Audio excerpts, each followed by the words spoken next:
Tila naulit umano ang kasaysayan ng mahimok ng taong bayan si Davao City Mayor Rodrigo Duterte na tumakbo sa pagkapangulo. Ayon kasi sa ate ni Mayor Duterte na si Eleanor Duterte, ganito rin ang nangyari sa kanilang ama nang tumakbo ito bilang gobernador ng Davao. May report si Sweden Velado. Ayaw ko magtakbo, wala akong pera. Matanda na ako, bakit gusto niyo pili lang kayo dyan. Si ganito, si ganito.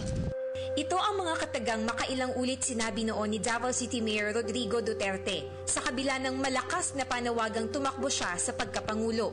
Ngunit, alam niyo ba na hindi ito miminsang nangyari lang sa buhay ng mga Duterte? The irony, I would say an irony is that when my father ran for governor of the Lone Province of Davao, the family did not want it either. Because just like the mayor said, wala akong pera. I don't have the machinery. Who are you?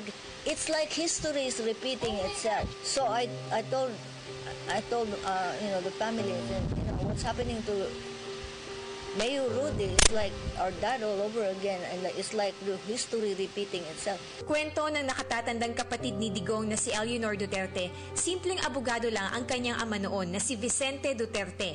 Subalit pinasok nito ang mundo ng politika dahil na rin sa solid na suporta ng mga Davaoenyo, lalo na ang mga magsasakang kanyang tinulungan na maipanalo ang kanilang kaso para maibalik sa kanilang pagmamayari ang lupang kanilang minana mula pa sa kanilang mga ninuno. Kaya naman nang mapapayag nilang tumakbo si Vicente Duterte bilang gobernador ng Davao, silang nagkampanya, silang gumastos. It's almost like what the mayor happened to the mayor. It is history repeats itself. Very few people know that.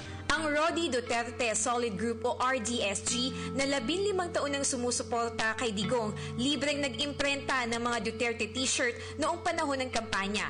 Lahat ng gastos nagmula sa kanya-kanyang bulsa. We were able to print more than 250,000 t-shirts from February up to the last day of the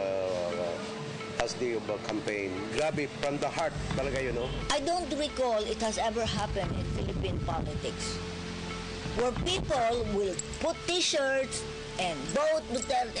No, I don't remember. Even when my father ran for governor, wala man yan.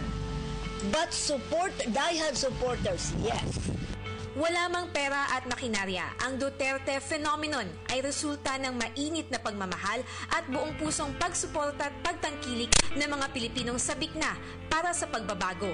At ngayong ilang araw na lang ang hinihintay bago opisyal na mailuklok si Rodrigo Duterte bilang Pangulo ng Pilipinas, tiwala si Eleanor na bawat desisyon ng kapatid ay hindi mababahiran ng impluwensya ni numan. He will stand or he will fall. Kung mag-decision siya, he will fall or he will stand, but he will make the decision. Para sa Telebisyon ng Bayan, ako si Sweden Velado, Davao City.